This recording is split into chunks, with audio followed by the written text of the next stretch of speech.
Hello everybody, welcome back to Everyman Prepping. And yesterday we talked about the China-Taiwan conflict and gave an update there. So it's only fitting that today we look at the European theater and look at Russia, Ukraine, and NATO and what is going on there. So we're going to go over some articles about NATO's increased involvement and their donations basically to the war effort, Russia's reaction to that and what they might be doing, and how this will eventually probably impact us all over here. So let's get started here. First, we see here that we have a quote: "We are facing the entire NATO in Ukraine," says a Kremlin spokesperson.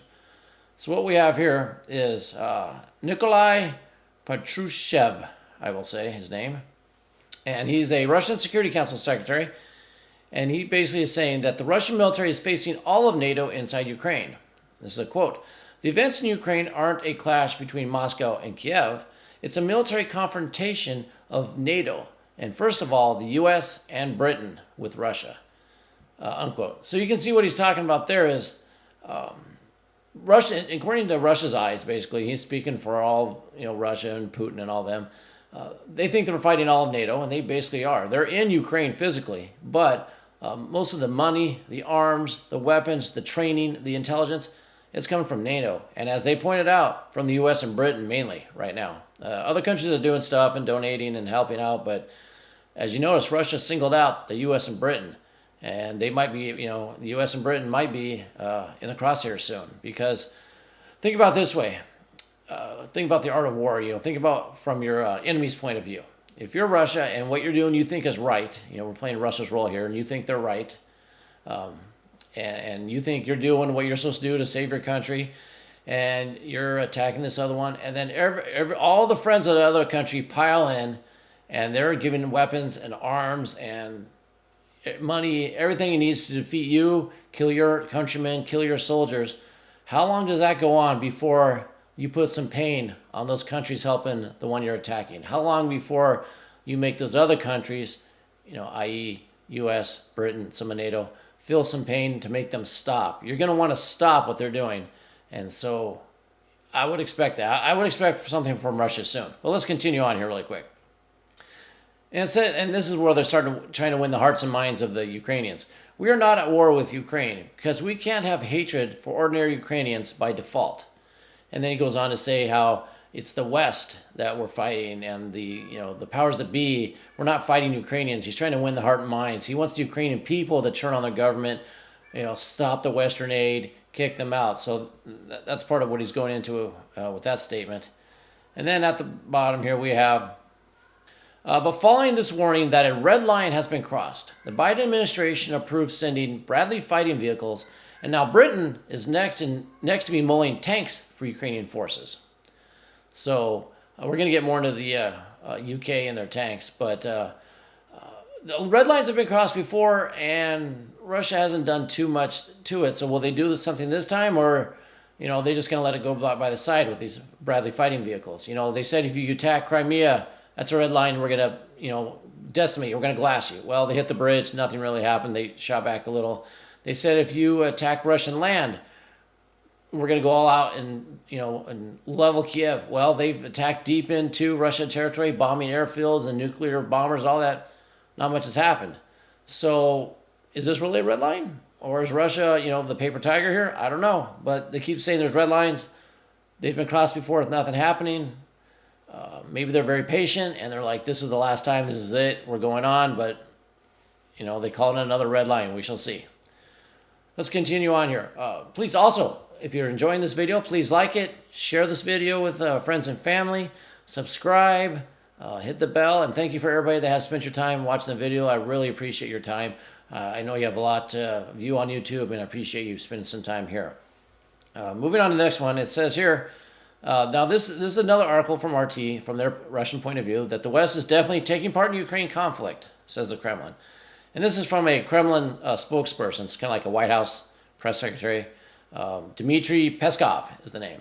And they say, "The U.S. and NATO are already taking part in the ongoing conflict between Russia and Ukraine, although indirectly," they say. And a quote, "Both NATO and the U.S. are definitely taking part in this conflict, like I say, by proxy, pumping Ukraine full of arms, technologies, and intelligence. Their involvement in this conflict is obvious." So by putting this out there, they're kind of labeling the U.S., NATO, those people, the UK as enemy combatants. They're basically saying you're in this war already. So maybe if we do attack you, if we do something to you or your countrymen, you should expect it because you're basically at war with us right now. So tensions rising, definitely, getting worse, yes. This is what EU's response is kind of at the same time. The EU and NATO to further strengthen their ties. And they demand further mobilization. Well, let's see.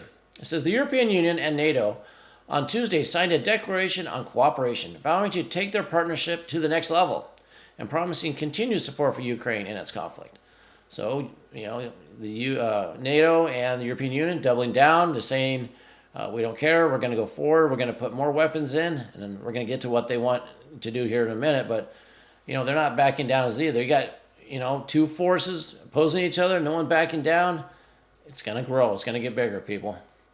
And one of Russia's responses to all this is the first ship armed with Russian hypersonic missiles enters combat duty. Let's see where they put this. This is from a few days ago, but it's a frigate, and it's got hypersonic missiles on it, which can be nuclear armed.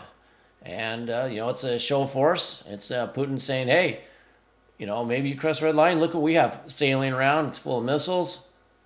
We might decide to use these. It says the Russian Navy frigate, the Admiral Gorshkov, has become the first warship carrying the Zyklon hypersonic cruise missiles to begin routine combat service. So, they're kind of strutting their stuff, putting their technology out there. They know that the other countries' hypersonic missiles can't compete with theirs. They can't be downed with traditional air defense. It's a scare tactics to see what will the U.S., UK, NATO do. Will they back down? Doesn't look like it, but they put it out there. And it's going to take a voyage in the Atlantic and Indian Oceans as well as the Mediterranean Sea. You've had other Russian higher-ups, nationals, the politicians say, hey, maybe we should just, sail that ship over up to the Potomac right outside Washington, D.C., outside international borders, and, we'll keep it there. It's a threat, yes. Would they do that? Who knows? They might just take it into the Baltic Sea. They might sail around, the UK. Who knows? But they're definitely trying to do a little fear tactics with this here. So what's the response? Well, here's one from Poland. Poland is going to create a new Eastern Infantry Division, according to their defense minister. So Poland's ramping up their forces as well. They want new Abrams tanks. They want to be the heaviest armed country in NATO. There's a lot of talk from some of the Russian bros out there in Russia saying Poland's going to take over Western Ukraine. They want Lviv. They want everything up to Kiev. They're going to take it all for themselves, make it part of Poland. They really don't want to help Ukraine. They just want to take it. That's the viewpoint from them. Is this why they're ramping up their military, or is it just because they think Russia's going to plow through them next when they're done with Ukraine? It's happened before, and history has a tendency to repeat itself, so maybe they're just being cautious. We'll see. It says the Polish military will create a new infantry division equipped with state-of-the-art hardware in the eastern part of the country. They're going to be put in the Podlasie province, bordering fellow NATO member Lithuania and Belarus, which is a very close ally to Russia. So they're going to station these troops there. Are they going to be to go into Ukraine? Are they going to go into Belarus? Are they defensive? We don't know, but definitely another show of force. And it goes on to talk about Poland and what they want and what they need from NATO and all that. But the biggest thing, the new step up that NATO is going to do is battle tanks. Ukraine wants heavy armor, heavy battle tanks. They haven't been sent yet. They've been begging for them, and it looks like we're going to get them there. It's going to be another red line that Russia says you can't cross. So when they do cross, I definitely think it's going to happen. I definitely think tanks are going to be sent in. Like I said, the ground's getting colder out there. It's frozen. Russia's looking to do a new offensive. They've been mobilizing hundreds of thousands of troops, getting them ready. It's going to happen. They're not going to be, happy with just sitting on they call it the left bank of the Dnieper River and just, be happy there. They're going to push forward. And the weather's going to cooperate with them soon to have frozen ground to drive their armor. So Ukraine wants armor to fight them. This will be a big escalation when they do, but the UK is considering supplying a handful of Challenger 2 tanks to Ukraine. And the thought is, they're going to do this, so other countries will do it, other NATO. There needs to be a first one, and then they'll all do it. Poland wants it to happen. They're trying to get Germany to do it, as we'll see here. But it says sources say that Kiev wants 300 tanks to fight Russia, because they probably need them, because Russia's going to bring in 2-3 times that amount probably as they start plowing over that frozen ground, going towards Kiev, Lviv, down south to take the last port country down there, Odessa. They could be going for all that.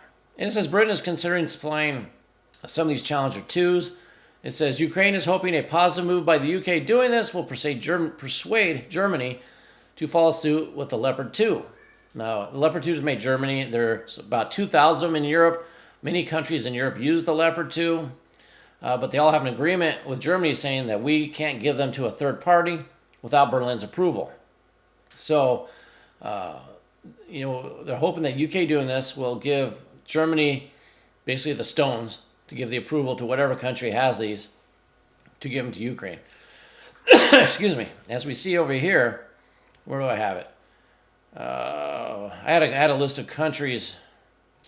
Let's see what I have. Let's go to the next one. I think they're in here about which countries have these tanks. And this is the last article I have for you. It says France and Poland are pushing Germany to send Leopard tanks. If Germany relents and sends these in, other countries will too. Yeah, they all will.